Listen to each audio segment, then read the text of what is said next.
We're really excited to be working with Freetrade, who've sponsored this video. Freetrade believes in commission-free investing for everyone. This means you won't pay any commission when investing your spare cash. While other brokers charge up to £12 per trade, Freetrade doesn't, so you can keep more of your money. And where they do charge, like on FX, it's fair and transparent. The design of the app makes it simple and easy to use, which is great for any experience level. From beginners starting to educate themselves on the benefits of investing to experts already in the know. You can start investing from just £2, and they offer these things called fractional stocks. This basically means you can buy a small piece of expensive US companies like Google, Tesla and Apple. With over 700,000 investors on board and having won the best online trading platform at the British Bank Awards 5 years running, they're an investment platform you can trust. Now for the best bit. If you create and fund your account with just £50 using our link, you will get a free share worth between £10 and £100. That could be in anything from Ford to Spotify. Remember, when you invest, your capital is at risk. The value of your portfolio can go up as well as down, and you may get back less than you put in. This is not financial advice. You should always do your own research on what investments are right for you before investing, or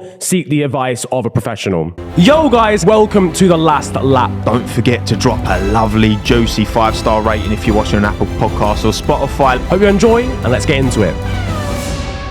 Welcome back to The Last Lap podcast, everyone listening, audio, visual, 5-star, Apple Podcasts, YouTube. What are you doing?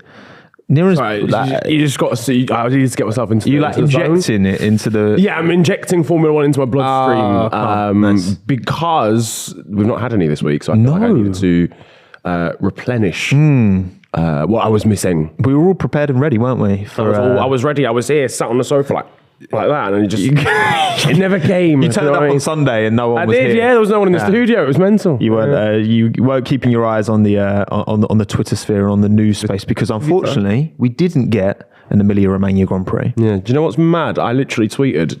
I think about a minute and a half before they announced it, and I said, "Yeah, lads, probably can't do the Formula One this week. Seems like there's a lot of flooding and that." I mean, that's paraphrasing. And then added F1 underneath. I was like, yeah, do the right thing, lads. And then literally a minute and a half later, they announced that they weren't. I would like to announce that I am the reason why it was, which I think was, I think that's the right thing to do. I mean, quite but they saw their notifications and went, listen. Yeah. Niran's involved now. Straw that broke the man blocked by Haas still. Yes, yeah. Haas didn't see that tweet. No, Haas did not. But funny enough, everyone else did not. No, I think it's one of them that, it was very obvious. Like I think I tweeted on Tuesday saying this can't go ahead. Even just what's the word? It's not the metrics, just the look. Even if, because the eye test, that sounds like I'm trivializing it, but it is just sort of like it was.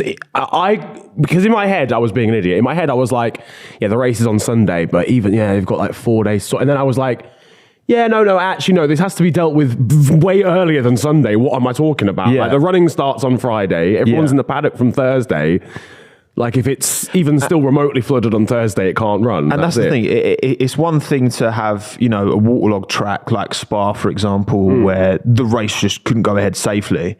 And another, because I think by Sunday there wasn't really too much rain, but when you hold an F1 race, you have to have ambulances, you have to have fire engines. And I think I saw you tweet about this, is the aspect of if you're taking away those emergency services because they just need to be on standby for the Formula One, when there's mass flooding going on in the area and they're obviously needed for that instead. Yeah, man. F1 is trivial in comparison to that sort of thing. So. I don't know if you've seen the drone shots of Faenza, which is where AlphaTauri is based. And it's insane. People have lost their lives. It will take months for that area to recover. So it's kind of like, you remember last year, Saudi Arabia, when there was that missile strike, and you could see the plume in the background, and you had the drivers having a meeting.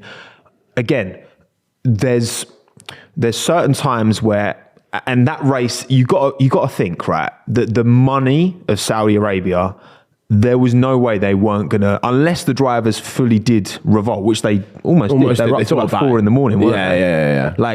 that race, they were always going to put the money behind it to be like, well, I think they were like defending, like, we've got missile defense systems or whatever, like trying to sell that. What, have you got a dome over the track, lads? Which is mad. It's crazy. But this is the thing, it's like when the sport goes to, well, you don't know, like they've got enough money to, like. Jean Todt's just there with a like, grinning. When the sport is anti-aircraft Jean Todt, like it's honestly like, it opens up, doesn't it, the whole idea that this is just cars going around in circles at the end of the day. Yes, yeah. And obviously, you know, I mean, Yuki's been, because I think he lives in Faenza still. What a boy, by the way, going out and helping the sort of recovery, just going out, cleaning the streets. What a man. Yeah, man. It's and right and all, because I think this is a team as well, like that team AlphaTauri, if we want to talk specifically to F1, you know, this is a team where a lot of the staff, personnel, team members all live in Faenza.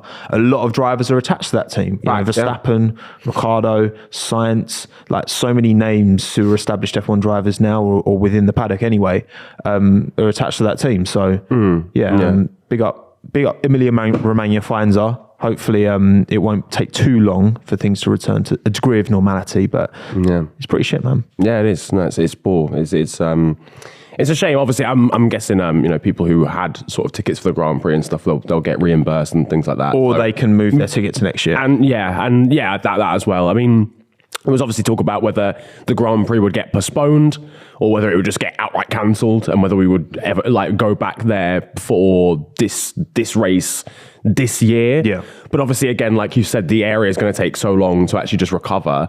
It would need to be at a certain slot in the season. Like, it can't be, I can't imagine they would do it during the summer break, because it's summer break for a reason. Yeah. It would have to be during the European calendar, and obviously that tends to wrap up by sort of like September time. Yeah, there's not that so much. So there's not crazy, it might sound like a while, you know, between May and September, but you take out all the Grand Prix that are already there, all the races where, okay, if you put a race in between, you've now got like 5 Grand Prix in a row, which would not be possible.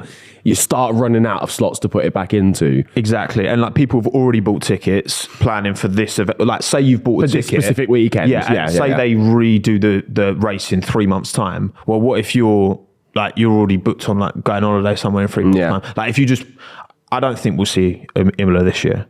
I don't think it will happen. Look, there's enough races anyway. It's still going to be 22. Yeah. So, you know, I'm not going to lose sleep over, you know, that race not being reintroduced. As much as, because again, fans can get a refund if they want, or it'll just get pushed back, whatever. But yeah, ultimately, it was the right decision that was made. I think also like government kind of, I think it was Deputy Prime Minister or some kind of senior political figure was like, you kind of need to cancel this. Apparently, someone was trying to do a concert in the area as well. Right, and didn't cancel it. And didn't cancel it. Yeah, and it was like there was loads of. That's an example of like, again, you can't, with the metrics of the situation, like you can't justify having a big event of any kind when some like shit like that's going on. You know what I mean? I don't even know logistically how you would do that as well. Like, imagine if there was like, you know, some like level of flooding going on. Imagine it just rained bare and the Thames was just like, yeah, not today, mate. Just like seeped over a little bit. I'm not going to start holding a concert like in East London, am I? How's people going to get there? It's quite self-important. Underwater, trying to like the sound system's underneath the water, bro. It's all muffled. People at the back can't even hear anything. Like, at the end of that, like, we love sport, right? We love F1, but it is just sport at the end of the day. And like, yeah, man, you can't be that self-important. So again, right decision was made. But we move on. We've got Monaco this weekend. Indeed. Which we will touch on a bit later. But first... And the beef that we have, or that I have with Monaco. Yeah, we'll get onto that. Yeah. We'll have our little debate. But I wanted to talk about, so a certain news publication that isn't my favourite, I'll be honest. I'm allowed my opinion. Oh, nice. Controversial. Dropped an article late last night, I believe it was. And it was alluding to the idea, something that we've seen many a Photoshop. I've been responsible for Photoshopping this driver's head onto this set of overalls before. Yes, yeah. Lewis Hamilton, Ferrari. Do you want to go into the details? Yeah, so it seems, so the thing is, this makes me always think of it like a football transfer, because of the amount of money that's being offered as like a wage, basically. It's just jokes. Yeah, true. But so apparently Ferrari wanted to offer Lewis Hamilton a chance at his 8th Drivers' Championship by giving him a deal worth £40 million to come and drive for the Scuderia. Now, I have also seen you edit this man onto Ferrari overalls before. I've seen many other people. I've seen it happen on like F1 games and shit. And when I see it, it always makes me die a little bit inside, you know? And for some reason, I can't imagine that. It's one of those things where if it was to happen, I would not be against it happening. Yeah. Or would I actually? There's a part of me that kind of on a fundamental level might be. Just think about it. Lewis Hamilton driving Ferrari seems like one side of Formula One driving for the other side. It feels like what feels weirder? Hamilton for Ferrari or Hamilton driving for Red Bull? That's crazy. Hamilton for Red Bull is mad. Yeah, that's untenable. Yeah. Untenable. That's completely. Like one of those sort of things where we actually like the universe would genuinely maybe like combust on itself if that actually happened. Yeah. Hamilton for Ferrari for one last hurrah though would be crazy. The thing is, right, you said in that... But the thing is... Actually, no, you go. I was you said like to give him a shot at his 8-4 title. Is Ferrari the team to do that? If you're Lewis Hamilton, yeah, and you're looking at that deal and going, this could be one last chance at the title, you've got to... So if someone's got to talk you out of that. Look, because that's not the place you want to go if you want a surefire chance at a championship, in my eyes. Again, yeah. I mean, when you look at... I've got side pods, though. Mercedes. True. Well, you got Mercedes versus Ferrari. Like, obviously, yes, in recent years, Mercedes have been the far more impressive team. Ferrari has this legacy attached to it. Everyone's a Ferrari fan, which I do agree to an extent anyway. Yeah. There is a degree of emotional attachment, I think, all F1 fans have to Ferrari. They've been here since the very beginning. So, look, I understand the leg. I think Anthony Hamilton, so Lewis's dad, when he was manager, I remember reading quotes when he was saying like, I'd love to see Lewis driving in the red of Scuderia. Like, it would be mad. It would be insane because Ferrari has so often been the challenger to Lewis. Be that, you know, whether that was Felipe Massa 2008, whether it was Kimi Räikkönen 2007, whether it was like Alonso in those years, like Vettel 17, 18, like he was the closest to Lewis in terms of a fight. And even like more recently, like Charles Leclerc 2019, when he would have won that opener in Bahrain if his car hadn't broken down. So I think that's what makes it interesting. But the details of the article basically say that Ferrari's preference is that he goes in alongside Charles Leclerc. That's Ferrari's preference, according to this article. What do you make it? Because I think part of it is, do you have faith in Ferrari? Yay or nay, right? I can understand why not. But also, I think arguably just as big, if not bigger, if your primary goal is to win a world title, who's your teammate? Is it Leclerc? Is it Sainz? Yeah, it's so difficult because the thing is as well, you've got to think about it from Leclerc's perspective as well. As a man whose contract is expiring soon, that might be an interesting leverage point for Ferrari to maybe be able to hold. To go, look, listen, not gonna lie, lads. Yeah, we understand you might not wanna sign that contract yet. We can't put wheels on the car properly. We get that. However, We've got a Lewis Hamilton right here. Yeah. We're ready to slot him in the other car. He's going to assist with developing the car, developing you as a driver, and hopefully taking us to some sort of championship. Sign the ting. That could be. But on the flip side, if you're Charles Leclerc, do you go, I want to be the number one here? I feel like I've built this team or had a role in taking this team from fighting for third and fourth in the championship to winning races, taking poles or whatever. I want to remain the main guy here. I've just had a theory, right? So we had, rumours around Baku that Charles and Mercedes were having conversations. Yeah. Now we've got rumours about Hamilton and Ferrari having I don't know whether conversations have started yet. Apparently this is just what Ferrari are looking to put on the table, right? It's a quick 1-2. We've got to do a swap deal. Are we saying that Leclerc and Lewis maybe have a little bit of a private WhatsApp group and they're like orchestrating this? Yeah, facts. Bump up there. Charles just like, hang on a second. Look, listen, Lewis, this is mutually beneficial, man. Yeah, we could get a few more pounds in for a second. I'm not going to lie. Like, think of the bank account. Negotiate. Lewis has got albums to mix, bro. It costs a lot of money. So Charles, they could collaborate. Oh my God. So they actually, no, they can't be teammates. We said this, didn't we? They can't be teammates. They just make music the whole time. They just be in the studio. Yeah, if it's beautiful music, man. Like, it's beautiful music. Can you imagine track. Lewis doing like his spoken word ting over Charles's... I want to see that. I want to see that. I want to see that. Look, I think that... Sponsored by Spotify. In this article, it talks about Ferrari, Ferrari thinking of swapping, because again, if they couldn't get them alongside each other, the second option would be swapping Leclerc with Hamilton. Mm-hmm. That, to me, makes no sense from Ferrari's point of view. Mm-mm. Like, you've got a long-term... 13 years difference between the two of them, and Leclerc is every bit as quick as Lewis. Yeah, not as consistent, not as complete, but as quick. Yeah. Definitely. Yeah.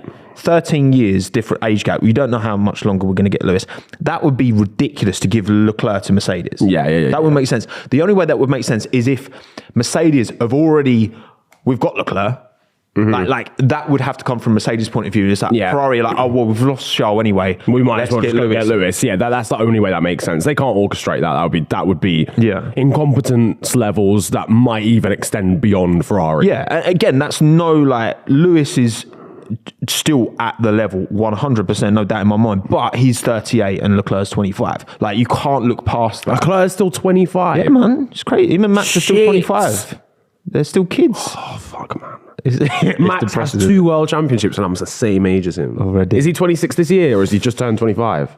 Oh, good question. I'm not sure. I think Max's birthday's like fairly soon, I think. Because I'm 26 in 3 months, bro. I'm not going to lie. I don't know. Verstappen's birthday, 30th of September. 30th of September, Max Verstappen. No, wait, hang on. Wait. Does that mean he's younger than me? He's 25 and he's 26 on the 30th of September. Shit! Oh my God, I'm older than Max Verstappen.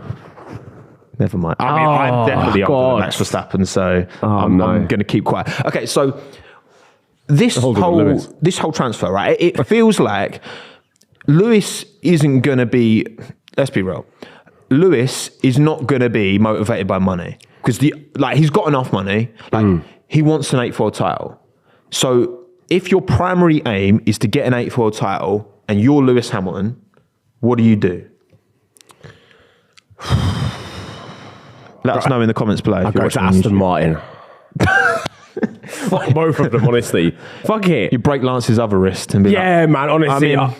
Sorry, Lawrence, mate. He sprained it again. Yeah. It's game over. Get me in the car for a year. Yeah. Genuinely, look, listen. Get Lance on the back of his scooter and then, whoops.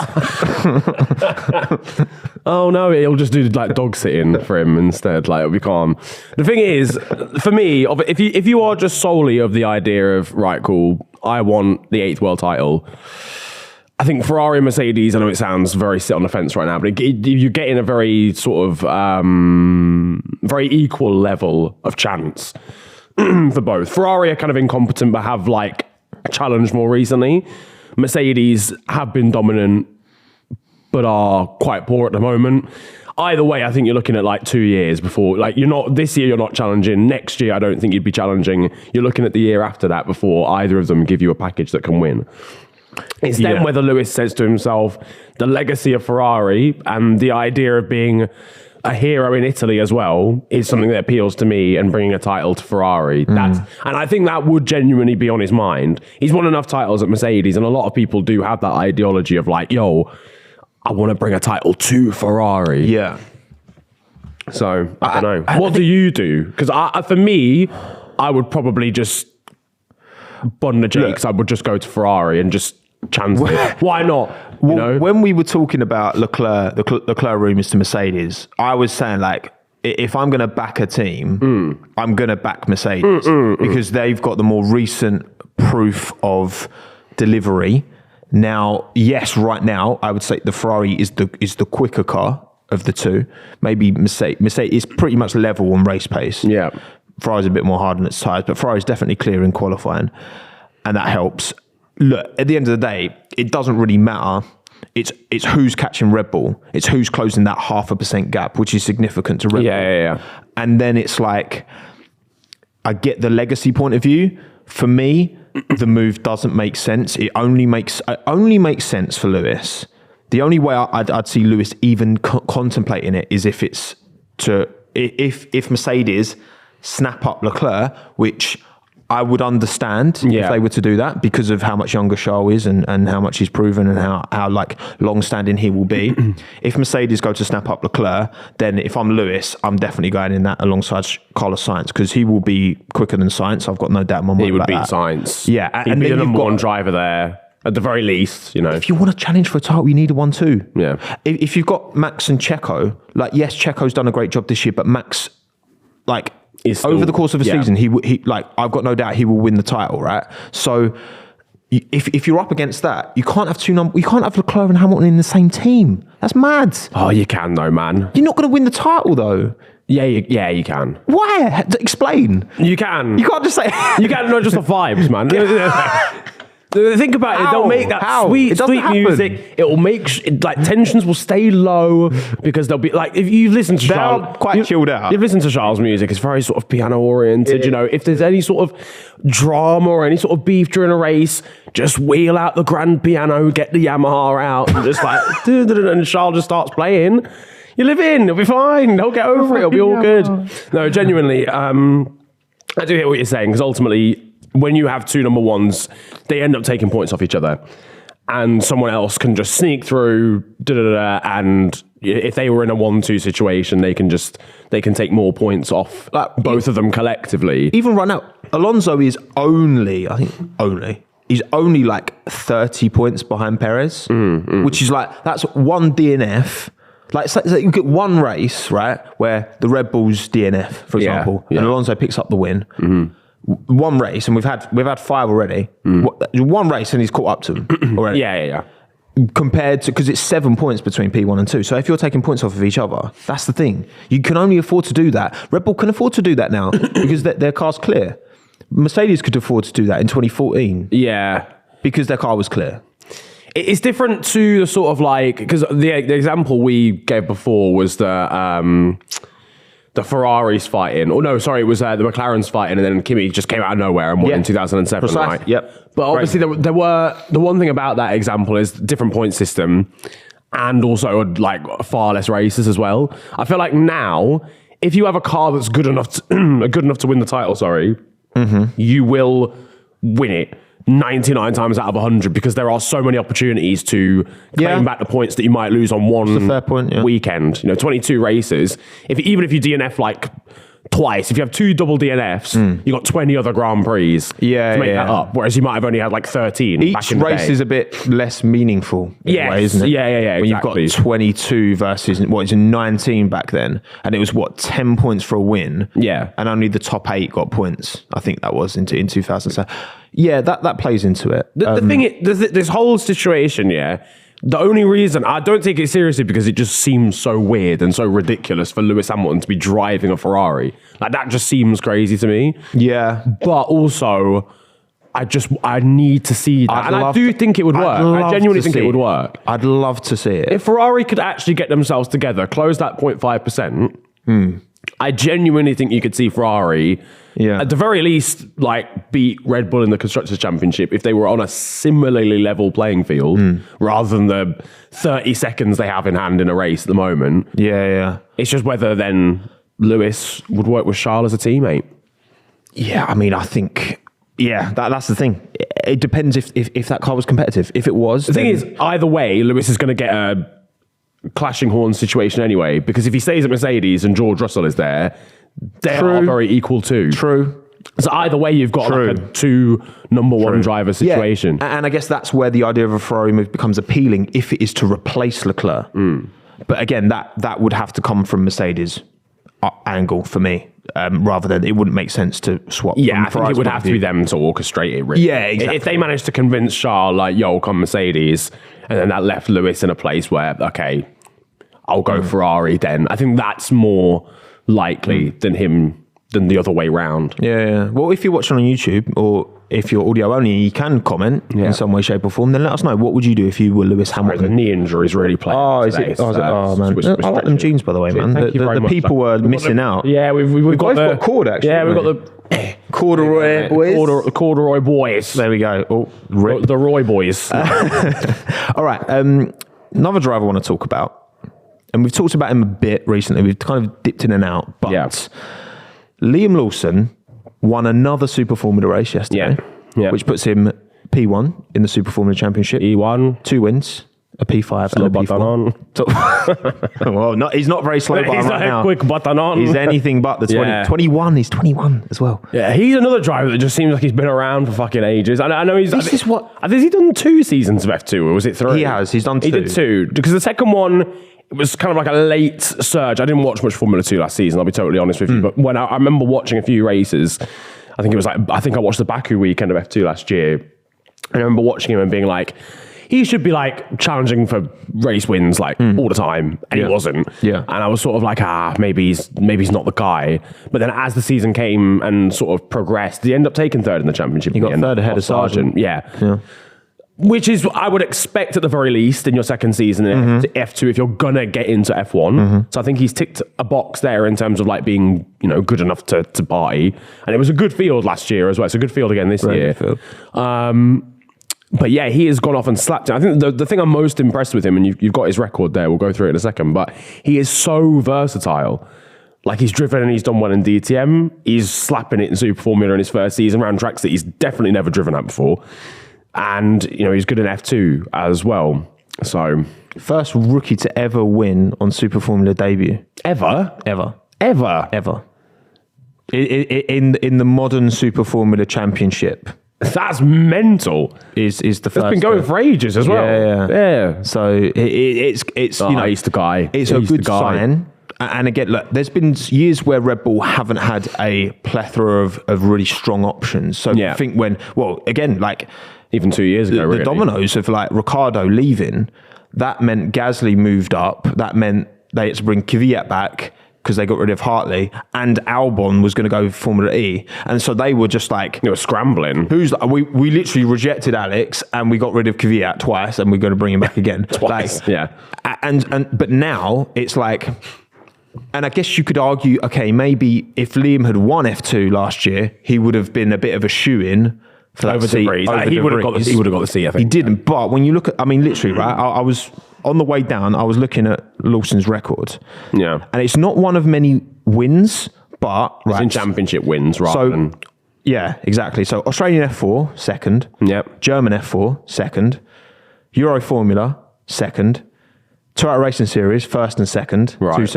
In 2 years in a row. Okay, yeah. Then P5 and F3, and then P3 and F2, second in DTM, and currently leading... Man, he's always the bridesmaid. And this is the thing, bad.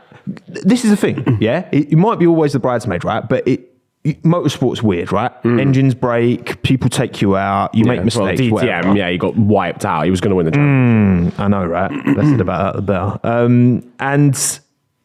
But being consistent, being up there, being fighting for a championship every single year, that doesn't happen very often. That is, it's impressive levels of consistency from that perspective. So yes, he's only got one championship win of all these Toyota Racing Series, but he's always up there. And again, it's like you look at numbers and you look at point scoring and you look at championship wins, right?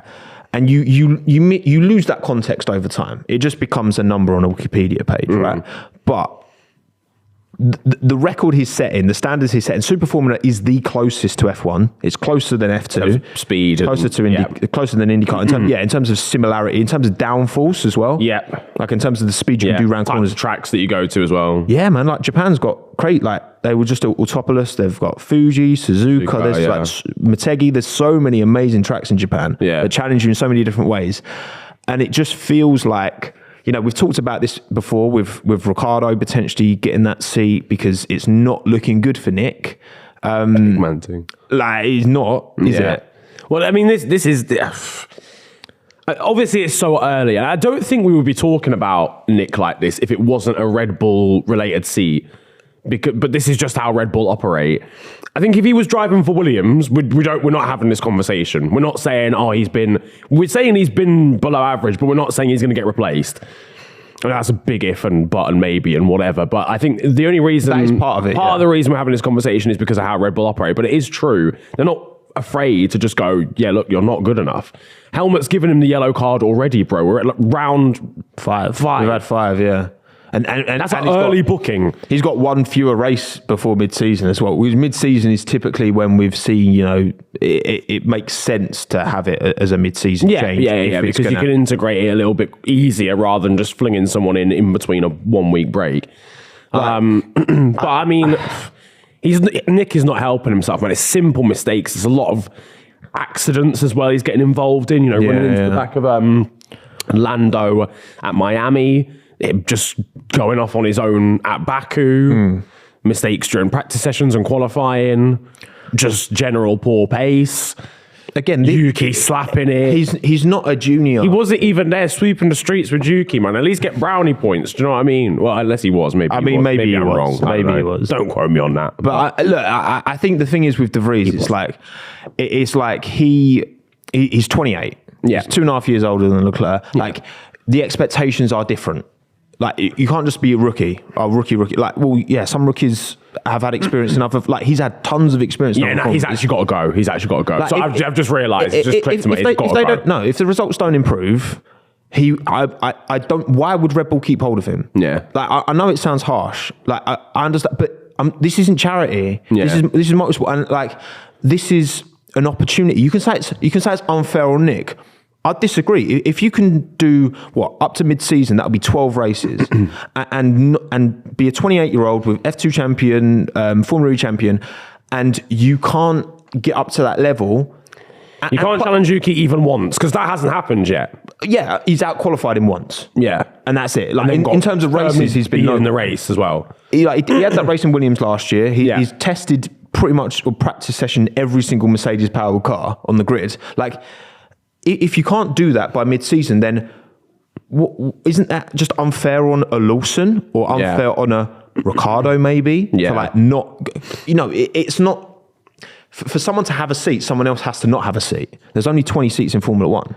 And it's a dog-eat-dog world, man. It's hard to get into Formula One. There's only 20 seats. So if you get there and you're not proving that you're good enough for the job, look, the game's the game, man. I maintain that I think from a value proposition point of view, let Liam do the rest of this season in Super Formula, get Ricciardo in that seat up against Yuki, see what Yuki's really made of against an established, known entity that Ricciardo will be. For Yuki as well. Yeah, that's where the value is. But also, could you look at junior career, right? Yes, Max Verstappen was a freak, right? Because he got to F1 and was 17, yeah? And he got the jump up straight from F3. He didn't even win F3. He was behind Ocon. Yeah, he didn't do GP3 either, right? Or no, GP2. Euro F3, he went straight up, right? But if Red Bull want to future-proof, like a driver that's ticking all the boxes like Lawson is, they gave Max the chance because they were worried about losing him to Mercedes. That's why they got him in so quickly. Like, do Red Bull have to do the same here with Lawson? Because it is looking like very good.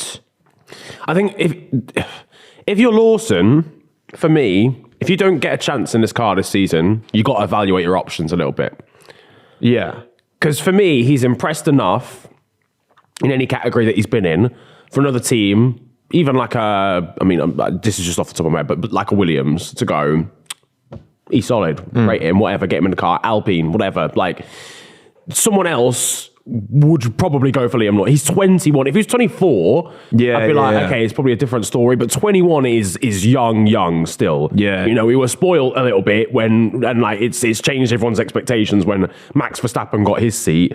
But at the end of the day, more time, you still probably get your debut in Formula One when you're like 22, 23. Yeah. So to be 21 and being this impressive, you've got to imagine as Red Bull, someone else would want to go for him if you pass up the opportunity. Then for Red Bull as well, they've got so many Red Bull juniors. They've got so many juniors at the moment. Iwas is leading. Is he still leading F2? I think he lost the lead, didn't he? He's not leading now, but he's still right at the sharp. But it felt like he was unlucky. Did he break down or something at Baku? He just didn't have a great weekend. It just wasn't an amazing one. Everyone was binning it, but that was a super difficult. He's won 2 races this year. Yeah. He's the only driver alongside Behrman who's won 2. So they've got options. You're right. They've definitely got options. I think Red Bull, it's a good problem to have for them. Yeah. But I do also think, you look at Lawson's trajectory, he could be the real deal, and giving him half of a season gives him maybe a low pressure environment. Yuki's doing so well, he wouldn't be expected to come in and beat Yuki. Yeah. It gives him a low pressure environment to get on top of it. Yeah. And maybe he could, you don't know in years' time, right? Yeah, Max's trajectory was mad, and we will never see anything like that again. Like legally, we can't, because it's written into the rules. Yes. You can't when you're 17. It's not allowed. But you look at Leclerc, he won, 1 F3, 1 F2, GP3, sorry. And he took that more kind of conventional approach, and now he is every bit as quick as Max Verstappen. I'd say Max is a bit more complete driver. I think Leclerc's quicker over a lap. There's not just this one trajectory to be able to emulate what Max and Lewis and Vettel and Charles and all these drivers have done. Yeah. So I think he could be it gives them a problem, and it gives Nick de Vries a big problem. Yeah. Who was the guy who lent him the money as well? Oh yeah, yeah. For the race, did he lose that case? I think. De Vries was fine out of that. Yeah. De Vries was apparently, he got a loan from someone who worked at a bank or something. Yeah, and then he had to pay a certain amount back if he got a seat in Formula One before a certain point. He technically did a race for Williams during that time, but it wasn't like a actual contractual drive. He tried to finesse him, basically. If after all of that, he gets kicked out of AlphaTauri before the season ends, then I, as the judge of F1 YouTube, Judge Jury, will make him pay to that guy anyway. Because that's just a load of hassle for no reason. That guy's gone through legal. You're going to lawyer up. You're going to be the lawyer. I'm going to be the judge. I'm not the lawyer. Someone else can be the lawyer. That's fine. I'll be the judge though. You are a multi-talented man, Niran. Boom. That's it. He's done. Look, and again, you might say it's unfair, but you get 12 races, and with his experience, you expect better. Look, I hope he improves. He seems like a sound bloke, but he's got to do better. He's got to do better. Do we think what would you go, Ricciardo or Lawson? As of today, the thing is, I love giving new drivers the chance. This is the thing. I'm going to give it to Lawson, man. I want Daniel Ricciardo back in the sport to some capacity, but I don't really see what the point is of him being here if it's just in an AlphaTauri. No offense to AlphaTauri, but no, actually no. Half offense to AlphaTauri. I just half offense. Half offense, man. They've gone through a lot this week, so I don't want to pile on, too much. But at the end of the day, they're not a quick car. It's not a quick car. No, I don't want to see Daniel Ricciardo fighting for P12 again. To be honest, as much as I want to see it, but I don't want to see him there for the sake of it, man. I'd rather see a new driver get that seat and get an opportunity than see Daniel Ricciardo get called washed again for 2 more years. Yeah, you feel like once one domino falls, then everything else will fall into place. This is kind of like when Vettel retired, and then everything just went insane. Yeah, went mental. So someone just take one for the team, man. Yeah. Someone retire. Someone get the ball rolling, please. Just stop being selfish. Hang up your gloves, and just call it a day. Right, Niran, it's time. Here we talk go about the Monaco Grand Prix. Yeah, we've got Monaco coming up next, boy, and because we don't see eye to eye on this. No, because I feel like after we agree, but this one we very much don't. Yeah. So I wanna ask you: is Monaco the most boring event on the F1 calendar? Oh, event! You see, you've worded that you've worded that in a different way. Because is it the most boring race? Absolutely, of course it is. As an event, cool, there's some glitz and glamour. You can go casino if you want during the race because it's shit, but there's lots of things to do. Monaco has this prestige. It's very unique. It's very different. There's no other track on the calendar like Monaco. But if we're talking about a pure race, it just is. The idea of Monaco is just overrated. If we talk about Ferrari as legacy merchants, Monaco has to be the ultimate legacy merchant of a track. I mean, because the only way you get interesting racing at Monaco is if there's rain, or Maldonado's about. That's it. That's it. I watched the highlights for 2008 yesterday. Oh, yeah. Because they did like a premiere on YouTube, and I just had it on in the background. I was like, oh, I don't remember. I actually forgot this race was a thing. So I wanted to remind myself. And it was pretty decent. But that's because it pissed it down the whole race. Mm-hmm. Any race where there's rain, any track can be interesting if there's rain involved and there's wet, changeable conditions or whatever. Mm-hmm. But just for me, like, you know, if... At the end of the day, if a friend of mine was like, yo, I want to get into Formula One, it looks interesting, and the next Grand Prix was Monaco, I would say, I come back next week, bro. Don't worry about it. Put the football on. And I don't think there's another track on the... Actually, no, Spain. There's only one other track on the calendar I would do that for. France? I mean, France is gone now. France is gone now. France was all right, actually, to be fair. It wasn't actually... It was all right. They just couldn't direct it properly. Are you done? Yeah, I'm done. Yeah, that's it. That's it. Look. Right. First of all, I think you need to look at... The reason I say event over race, right? Yeah. You need to look at it in its totality. Otherwise, what's the point in broadcasting qualifying? You never used to broadcast qualifying back in the day. It literally just the race. I mean, you have to go a long way back, to be fair. But you have to look at qualifying as part of it, right? Now, I agree that it's not great. My thing is that a couple of small changes, I think, would make it mad good. I do. Right. What are these changes? If you're running the FIA right now, yeah? Yeah. It's everything, the whole thing sponsored by the Tommo YouTube channel. All the barriers are pink. Yeah? What would you do? I think that would look cold. That would look sick. That branding looks like. What are you doing to change the Monaco Grand Prix? Across the whole weekend. Doesn't just have to be the race. You only need to facilitate, how many changes? So there's going to be... one change to qualifying and one change to the race. That's it. And we're also banning practice as well. That's my change. Yeah, I mean, practice at Monaco is just a bit like, how much do you actually feels redundant? We've all been here before. We've all driven the track, and you can't on an F1 game. Like, do you know what I mean? And it's it's such an unusual track. You know, you get like a different bloody steering rack just to get around the hairpin, the roundabout. So let's get rid of that for a start. Right? Okay. You know what? Like, so there are changes you could make to the track to improve it, but I'm saying, like, realistically, things they could do, they could literally do it. They're just rule changes that they could do now. Right? They could just do it, done, right? So qualifying. One shot. They already do a different format for F2 in qualifying. Yeah, I don't have a problem with that because they change it for F2 anyway. Yeah, F2 we've got halves, don't they? Exactly. Yeah. Because of people shunting and ruining everyone else's lap and all that. If you do one shot, there's no shunting to ruin someone else's lap. There's no, oh no, I understood. Oh, whoops. I.e. Michael Schumacher and Rosberg. Nico Rosberg. That was pretty funny though, to be fair. Sergio Perez. Sorry. Bad cough there. Right. Yeah. So you don't get any of that nonsense, right? Because it is annoying. Like, Monaco's sick at like, a full tilt lap at Monaco is unreal, right? Because of the danger, because of how close you are to the walls. But when someone shunts, it is bare annoying. Yeah.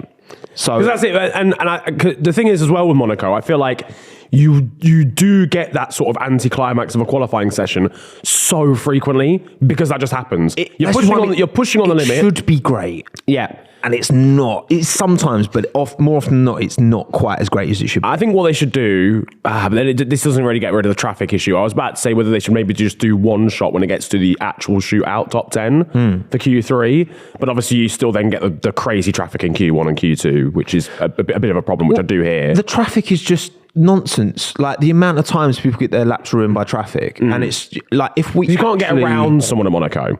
No, you know, anywhere else there's a bit of traffic. Like, you can't get out of the way either. Yeah, there's a wall here and there's a wall here. You can't just drive off the track or like get out of the way as easily. So that would solve more problems than it would create. Don't get me wrong, it's not perfect, right?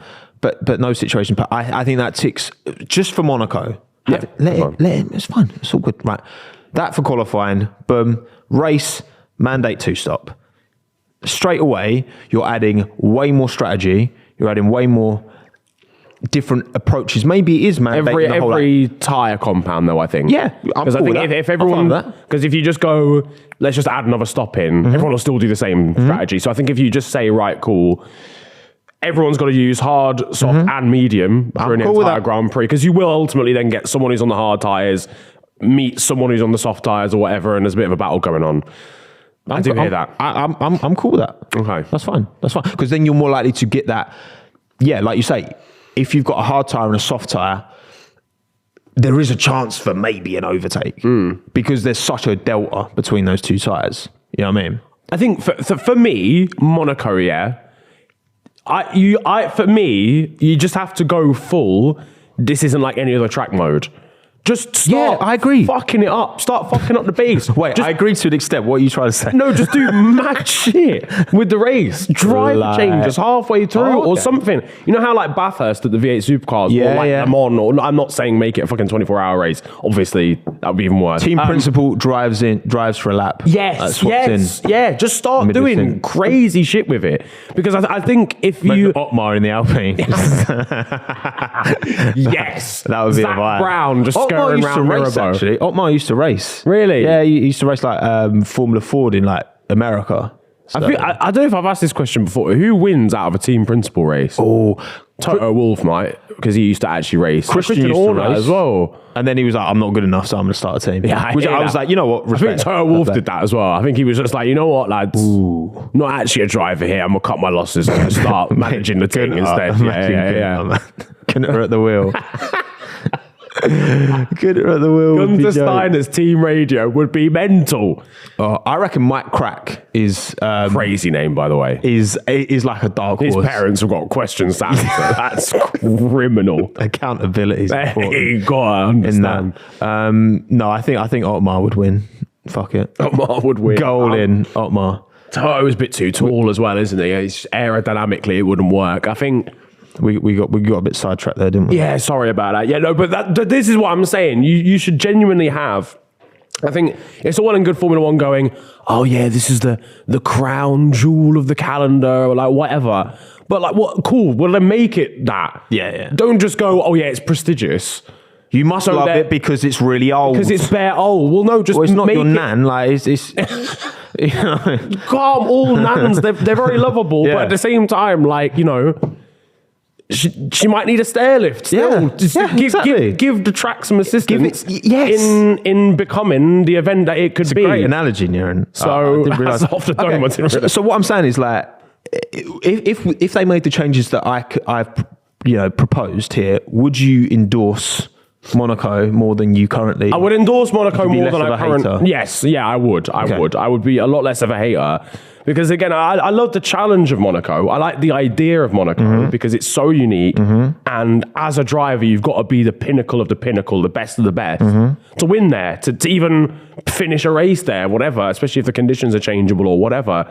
But just as a spectacle for the fans, I just don't think it's enough to just keep going, oh yeah, it's bare prestigious, it's bare old. That's fine, but if for 6 years in a row we just watch a procession where we all know the racing order on the Saturday is basically how this is going to finish, that's what they always say. The points are basically handed out on a Saturday. I hear Crofty say that every year.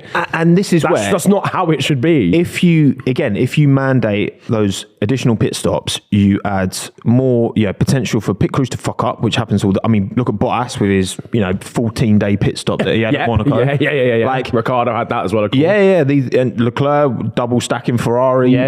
Shenanigans like he just doubles the mystery just straight off the bat because you got double the pit stop. Yeah, and it's not artificially. It's because it's pit stops. That's part of the sport. Yeah, of course. Yeah, but I'm not against that whole tyre compound. I'm not against mandating that across the entire calendar. But at least let's fucking trial it at Monaco. Yeah, if you're going to trial it anywhere, if you want to do that as an idea. I think Monaco is the best place to trial it because I think if you get decent racing at Monaco, you'll get unbelievable racing everywhere else. Yeah, because look, Monaco's never going to be a wheel-to-wheel spectacle. You can't expect it to be that. It's quite literally not even wide enough for that. It's a different challenge. It's like sometimes we've got street circuits, sometimes we've got classic tracks that all tracks have their own niche and their own thing. And I just think Monaco could be 6. Stefano, I know you're watching Camera One. Yeah. Please, I swear to fucking God, please change it to one shot quality. Just try it. Just give it a go, right? I'm here just for at least fucking that, give it a by the go. way. They love giving shit a go. Yeah, just fucking give it a go. We'll just change the rule like 2 days before the race. Yeah, come, that's fine. Yeah, do it. Fucking change it. Do it when please. it's actually going to be entertaining for once. Please. Like, don't just change the rule book out of nowhere. Please, make it fucking happen. Sorry, I'm sick of get it off your chest. I'm sick of defending Monaco, man. I'm sick of defending it because I know it could be sick, and that's why you can't axe it, man. Because it's like the potential for it to be this incredible event that's so unique amongst the rest of the calendar is so strong. It's just it is there. Just fucking do it. Oh, sorry, I need a minute. No, genuinely, no. I fucking hear it, man. Honestly, just please. Well, because this kind of segues on nicely to another point I wanted to talk about. And I want to shout out Formula Dino on Twitter for I met Formula Dino actually at my live show. Yeah. And good guy. And I want to talk about the comparisons to back in the day, right? Yeah. Because say 2008 Monaco, it was pretty good by Monaco standards. The race that Dino was referencing was like 2005 Imola, which is a race that's it's heralded as being this amazing race. Schumacher, Alonso, wheel-to-wheel, right? But actually, in practice, there were I believe 9 overtakes all race. You know what? Single-figure overtakes. So what you wanted to get off your chest about changing Monaco, and what I'd also kind of got off I want to get this off my chest, Come on. Stop with chest. Fucking, saying the races were good back in the day because the engine sounded nice. Can we please stop doing that? Stop chatting in the past, man. Please, because like you said, 9 overtakes. Who cares? And the thing is, if it was, I know why it's heralded as because it was Alonso v Michael Schumacher, and it's a great example of unreal defensive driving. I totally get that. And it was almost like this up-and-comer versus the already established name, calm. The storyline and the context to it is great. But why the fuck do we say that these are good races? They're not. They weren't even alongside each other at any point. It's not like it was a battle. Michael Schumacher just followed him for 30 laps in the dirty air. Calm. The engine sounded nice. The cars looked good. And the drivers are iconic. But the actual racing was shit. Yeah. I saw this last year. Someone shared a race at Magny-Cours, the old track in France, obviously. And I think it was 2003 or something like that, whatever. And it was this is proper racing, no DRS, Bruv, there were 8 overtakes. Do you know how many laps there used to be at that track? 8 across the whole race. That's criminal. Yeah. And I know not everything in a race is to do with overtaking. Of course, no. We've had some races where there's technically 50 overtakes, but there's none that are at the top of the order. Was 60. Yeah, and whilst it was better than what we've had this race, it was better than what we've had this season. It wasn't a classic. No, it wasn't a classic, but it was a good race. Yeah, because This is the thing. The reason it's not a classic is because there wasn't a battle at the front. Yeah. There's 20 drivers on the fucking grid. There's not 2. But it's not just about what's happening at the front, man. But the best part is these races. Me off. These races were meant to be calling iconic. They don't even have battles at the front either. The French one literally didn't have one. Yes, Alonso and Schumacher, calm. They followed each other around for 30 laps. It's not a battle. It's not. Realistically, if you went back and watched that race, the only reason you're saying it's good is because of nostalgia. And I don't want to hear anything different. Yeah. Because you're not watching it and going, oh my God, that is unbelievable overtaking or crazy racing. They're on the limit. They're on the edge. Absolutely, I get that. Everyone's on the limit and on the edge all the time. Yeah. The cars are skating around a bit more because they're not as the downforces and whatever, and it looks a lot better because it's just back in the day. I completely get that. And the cars are a lot smaller, so they look more nimble. Yeah, I totally get it from a nostalgia perspective and aesthetically looking great. But going back and saying that's a golden era of Formula One because of the entertainment is just not correct. I'm sorry. And I'm not going to hear otherwise because it just wasn't. The rose tin is mad. When you think about how, would you rather, based off principle, get a shit race now, but there's no DRS, so it's not manufactured, or would you rather get a good race, but it's got DRS? Obviously. You'd rather have a good race. I want to be entertained. I don't want to sit here and go, morally speaking, this race wasn't as manufactured as that. I want to sit down and be entertained. I'm sorry, right? If you plugged DRS into that 2005 Imola Schumacher Alonso battle, it would have been so much better. I think Schumacher would have won probably because he was quicker than Alonso at the time. But they would have at least had you would have had an iconic overtake of some kind. You would have had I don't know. I mean, people watch F1 for different reasons. People like certain races for certain reasons. If you enjoyed that race because of Alonso's defensive display, fine, because that was impressive. I could enjoy that in isolation. If you're saying that it's entertaining because it was a great race, that just can't. Because the camera's just following them two, because no one else is doing anything. Because the entire rest of the grid. This is what I mean. The field spread was so big back then as well. Yeah, man. As I said, when I was watching this Monaco race yesterday, I think we were there was a safety car about 10 laps in because someone binned it. I can't remember who it was. Someone binned it, and it was a safety car about 10 laps in. The gap between second and third was 13 seconds. Hamilton got a puncture after 15 laps and pitted and came out fourth. How? That doesn't even make... When I saw that, I remember thinking, oh man, he's got a puncture. He's going to be 16th when he comes out. No, he was fourth. He was still there. And then the safety car came out and he was back in fourth next to the leaders again. I was like, this is crazy. I don't know. I feel like there is a massive element of rose-tinted glasses for that era because of how amazing everything looked. Yeah. How iconic the drivers were. The Murray Walker commentary. Yeah, man, I get it. I have it as well. This is the generation we grew up with, right? Yeah. Like we should be more than anyone. And those seasons as a whole, the culminations of them were great. And you had less shit tracks as well. That's what I will say. Every track felt like an iconic track. The endings of the seasons for that whole era were fucking mental. Cars were more unreliable as well. True, yeah. So then there was a lot more of a lottery. Yeah. Which again, it's like, what do we then artificially make these cars more unreliable? No. The thing is, as the cars get more reliable, as the drivers get better, the standard of the drivers gets better. Yeah. Because everyone's now a world champion in some form, has won a championship in some way, shape, or form. That wasn't always the case. That's not the standard of F1 drivers right now. Again, whether Ocon thinks it's 0.2 between everyone, maybe, I don't know. As the standard of drivers gets better, as the standard of the cars and the lack of, they're not going to break down as much as the safety of the cars get bigger. You need something like DRS. I've kind of gone back and forth with DRS. There was a point where I was like, maybe we should get rid of it. But actually, no. Active aero, which is what DRS is, needs to be a part of Formula racing. Yeah. It needs to be, because otherwise they can't follow, they can't overtake. And that's what I say. If you plug DRS onto these old cars in the 90s, you would have got a bit more scrapping. You would still got a massive field spread. But I just think that this generation, and particularly this season, is getting a bit of a shit rap, right? And I get it. We've not got a fight at the front. And of course, I have as much as anyone, I want to see a scrap at the front. That's going to make a race more iconic. If you've got a scrap for 13th place is never going to be remembered. But it's still, if it's a quality scrap for 13th place, I want to see it. And the thing is as well, you weren't even guaranteed to get scraps for wins back then either. 2002, Michael Schumacher won the championship in July. Bro. The summer. The height of summer. He went IB afterwards.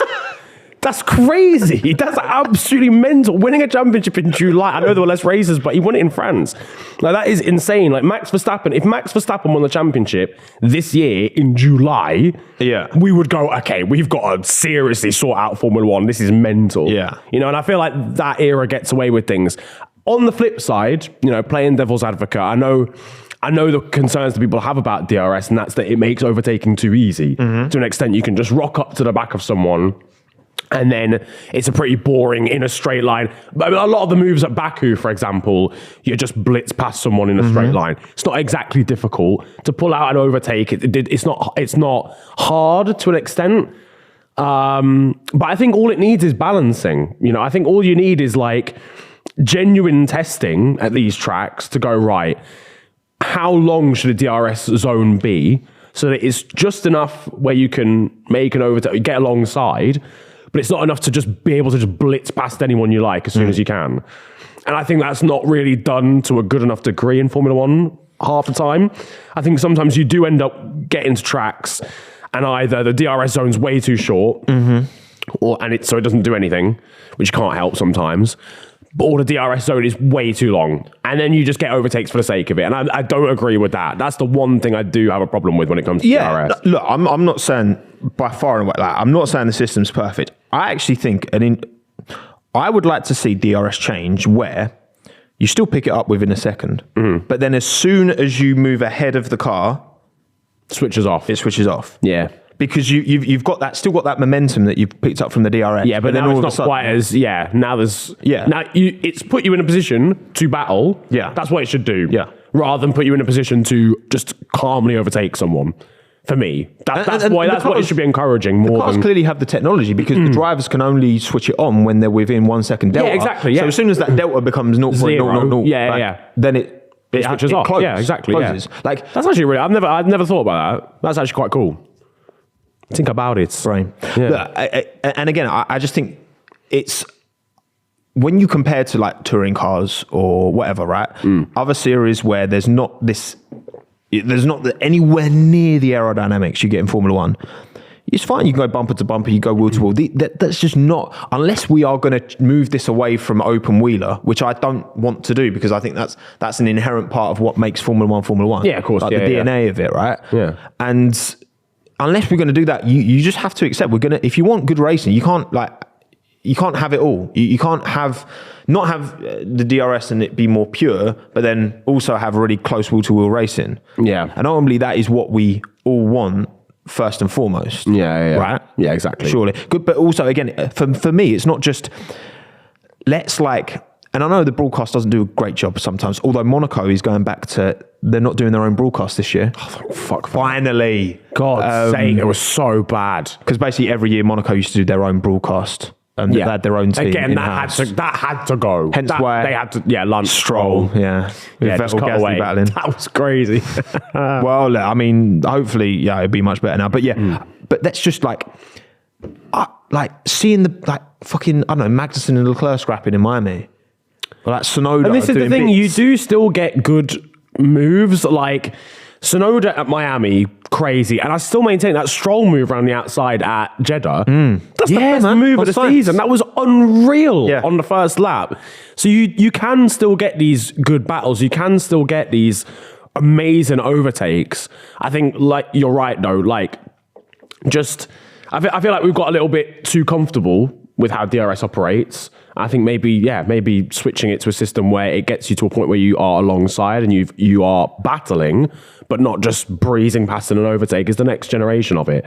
Yeah. Because I think that would then give you a lot more battles rather than going past. And again, it's important to remember that, Red Bull have made an unreal car and they are clear of the rest. So, of course, when Max is putting these DRS overtakes, it's going to look, and when he went past Lewis in Australia, it's not going to look good. But then when you add the context of, Lewis went a second slower in that sector anyway, because he was saving, he was what's the point of defending? And, the fact that Red Bull's just a really great car, I just think a combination of a bit more patience with the regulations. I do believe that it's the best we can realistically hope for. And it was always going to take at least 2 years for any kind of, meritocracy field spread to kind of develop because of the historical, the big teams were spending tons. And it's no surprise that Ferrari, Mercedes and Red Bull are at the top still because, 2019 was when this was announced. So they've been working on it since day, Exactly.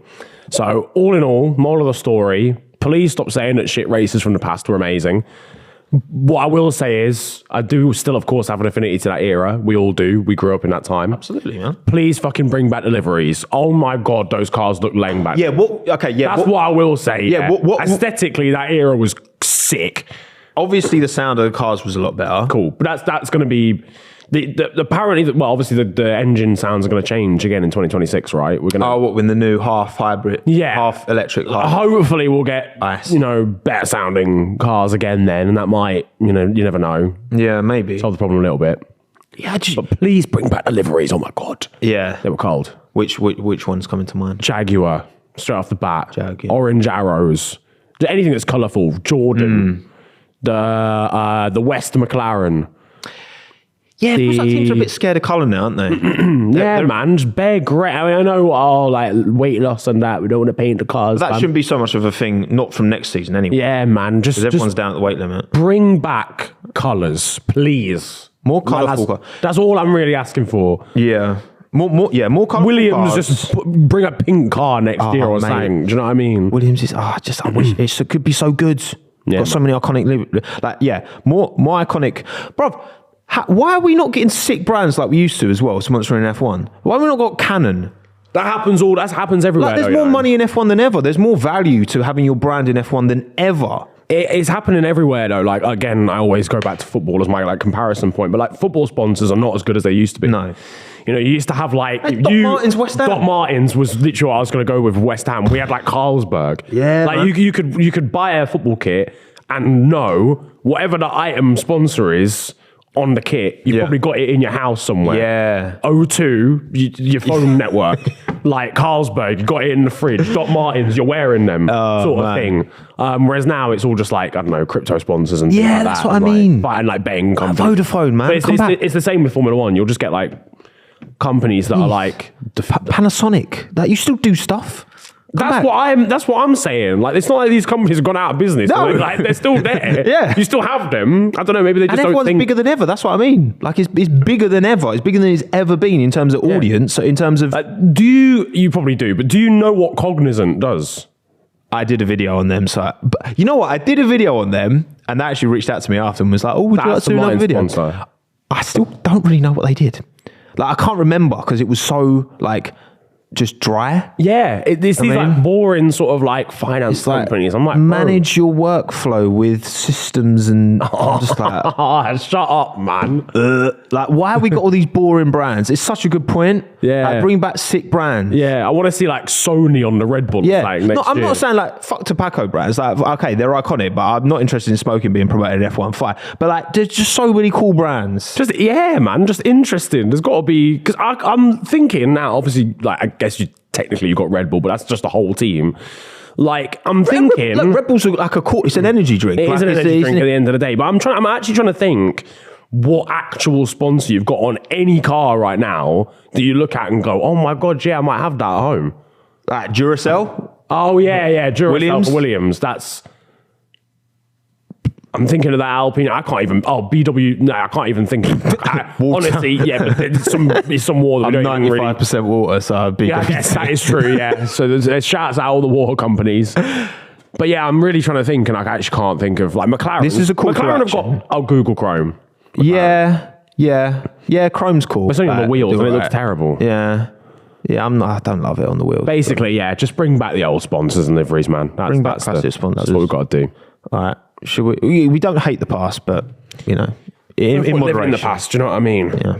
All right, man. Should we wrap it? Yeah. That was fun. Yeah, good stuff, mate. Good fucking shit. We got a Monaco this weekend as well. We have indeed. Yeah. What are your predictions, by the way? Well, I did see Jano Okmir shared on Twitter this morning that there's rain forecast for Monaco. Oh, interesting. So, okay, well, you see, now I'm interested again. Could be a long day, because remember last time it rained in Monaco, there was about 57 delays, and it like we didn't think the race was going to go, then it did, then it didn't, and it ended up being quite a decent, by Monaco standard race. Yeah. You know what? Like, Monaco's that one track where Red Bull struggles tyre warm up, and it's all about qualifying. Yeah. So if any team's not gonna, if there's any race that Red Bull isn't going to win, it must surely be the Monaco Grand Prix. Yeah. Because of how difficult it is to overtake. Yeah. So you've got to maybe, I mean, Charles Leclerc is a bit cursed when he's driving at Monaco. He has to exercise those demons. He has to, yeah. If there's one place where you could go, right, cool, Charles Leclerc's unbelievable one lap pace, might grab himself a pole and then keep it. Yeah, fuck it. I'm going Charles win. Yeah? Yeah, Charles win. What are you saying? I'm saying the master of street circuits. Jolyon Palmer. No, Sergio Perez. Sergio Perez. We could both sit here and go Max Verstappen because that's what's going to happen, but I don't do that. Yeah, we're going to do Sergio. I'm going to go for Sergio Perez. I'm going to go for I'm going to go for Max second because I don't trust, as much as I want Charles to exercise those demons, I don't actually trust him to do so, or Ferrari, to be honest. Well, I'll go for Leclerc third. I'll give him a podium at home. I'm going Leclerc, Alonso, Perez. Ooh, yeah. No faith. We need some. I feel like that's a desire more than an expectation. Perhaps. But there's no problems with that. We don't have any problems with that. I'll put my hands up. No offense to Red Bull. Half offense to Red Bull, but it's just, they're pissing me off. They're too good, man. Just stop being good. It's just that. Just allow it. Just allow everyone. Let us live our lives. It's the same with Mercedes. Yeah, man. The same with Ferrari when Schumacher was dominating. Yeah. Just come on. Just let someone else win just once. Don't get me. So. Right, where can they find us, Niran? Oh, well, they can find us in their Doc Martens is where they can find us. Ooh, in their Panasonic. Definitely on your Panasonic. If you've got Panasonic Smart home, you TV. can watch us there. You can like and subscribe on YouTube if you're watching over there on your Panasonic TV. Pretty sure, you can like and subscribe on a TV, can't you, if you're watching? Yeah, of course, man. Yeah, Smart TV, man. Yeah, exactly. I watch YouTube on my Notifications. Yeah, all that jazz. You're good. So, watch on your Panasonic on YouTube, like and subscribe. Give us a 5-star rating as well on Spotify if you're listening on audio-only platforms, whichever they may be. Spotify, Apple, podcasts. What should we, for anyone who's got to the end, what should they put in the comments of YouTube? Oh, what should they put in the comments? Idea. Matt did this last time. And it was that's a good shout, actually. What word? I'm going to say... Or maybe a phrase. Stop shagging the past. Yeah. Will that? I feel like those will get deleted by YouTube comment section though. Shagging? Do you reckon shagging will get deleted? Yeah, it might do. It's very British though, isn't it? Yeah, it might be all right. Yeah. I think we might get away with that. Don't shag the past. Let's go with that. There you go. Yeah. Or Imola was wank. One of the two, whatever you want to go with. As in Imola 2005. Let's just wrap it up here. Peace and love in a bit, guys. Bye, everyone.